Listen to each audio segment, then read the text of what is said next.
Dear students, in our previous lectures, we discussed about motivation and we also discussed many theories of motivation like McGregor theory of motivation, theory X and theory Y. We discussed about Herzberg's two-factor theory and also discussed about Abraham Maslow's need hierarchy theory.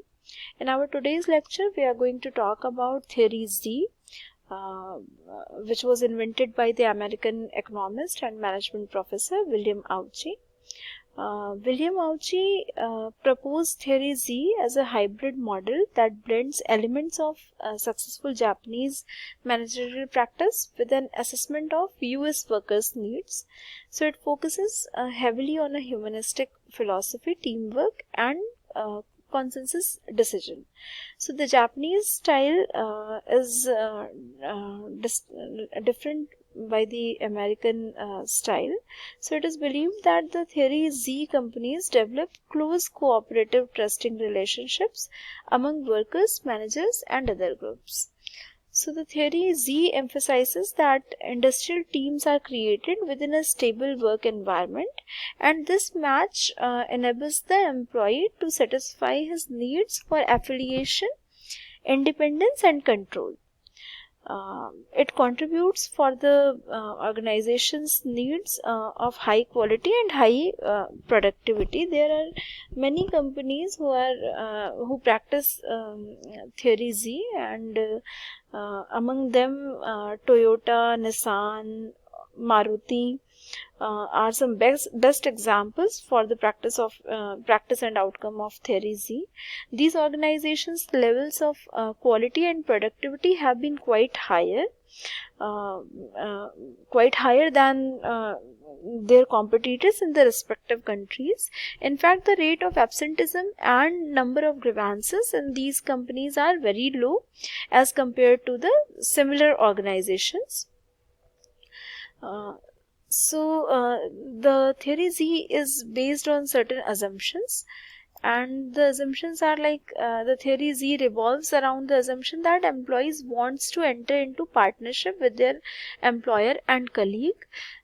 Employees have a strong desire for connection. This requires a high level of support from the manager and the organization in the form of a safe working environment and the right facilities.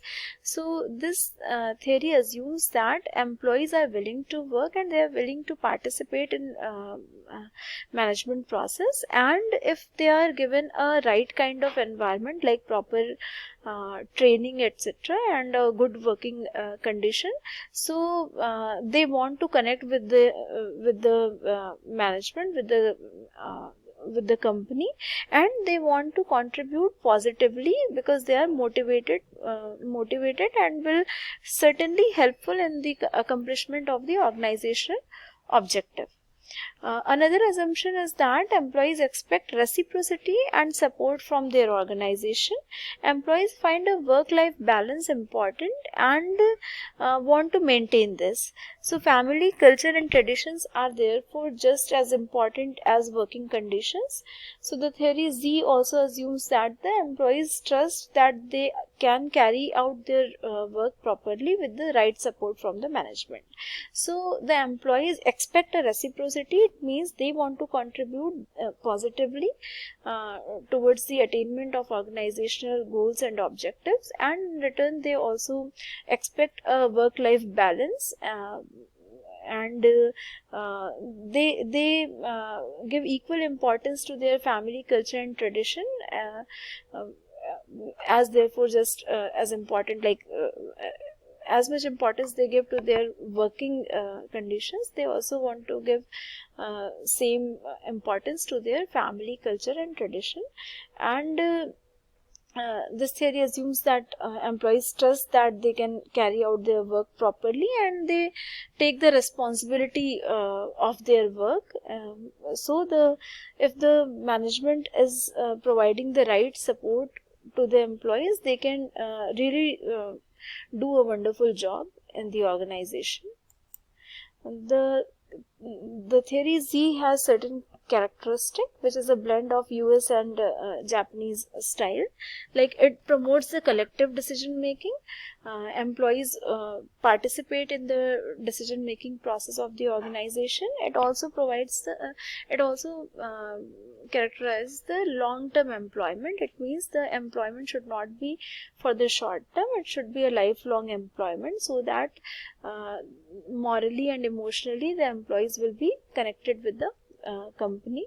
It believes in job rotation, that the employees should be given training by rotating their jobs, so that they can learn multiple skills being in the organization.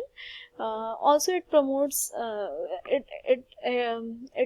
slow promotion is there in this theory, as employees are in the organization for a longer period of time, and they are into job rotation also, so the slow promotion process takes place. The theory focus on training, that if proper training is given to the employees, they can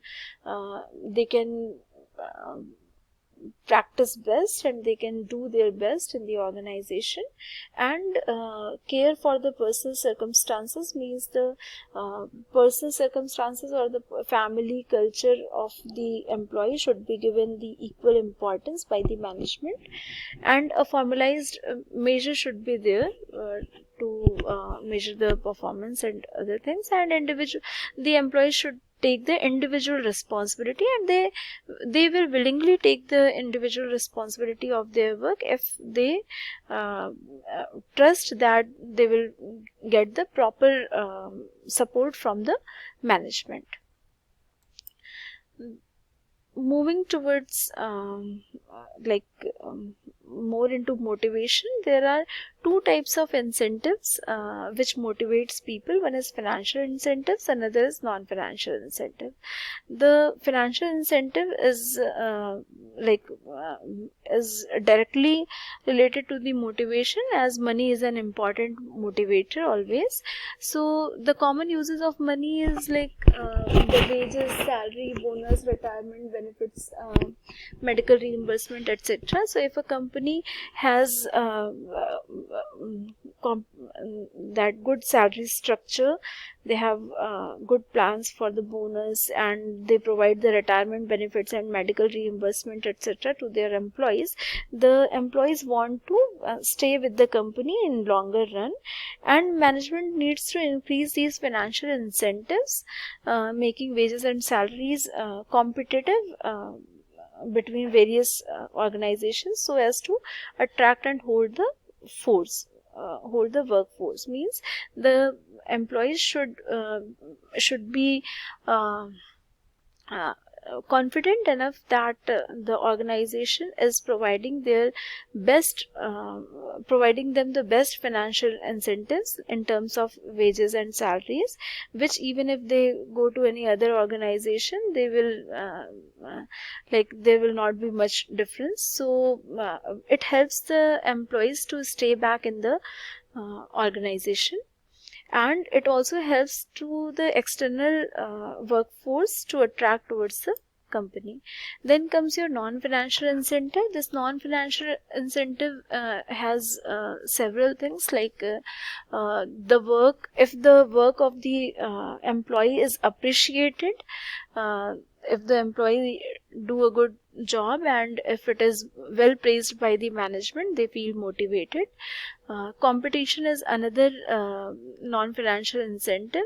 If the company promotes the healthy competition among its employees, definitely the employees are positively motivated, and it works as a non-financial incentive.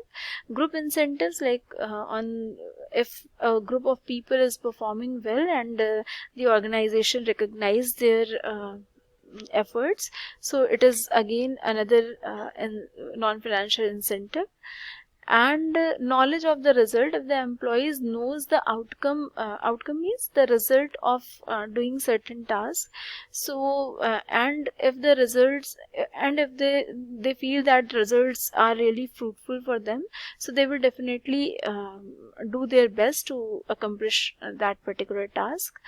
Workers' participation in management also gives a confidence to the employees that the management is listening to them, and they feel very motivated because they are the part of their decision making process. Then the employees who have the confidence that the organization is providing the best opportunity for their growth are motivated. That is the reason the the workforce wants to work for those companies who are very much established in the industry, and they feel that the if they reach to those companies, if they join those companies, it will be very beneficial for their growth, and the organization will definitely provide them an opportunity for their growth.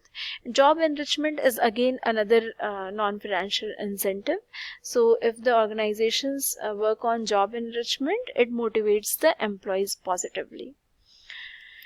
In our next lecture, we will be talking about the leadership. We are done with the motivation part. We discussed about motivation, its nature, factors, characteristic, various theories of motivation, and also financial and non-financial incentives.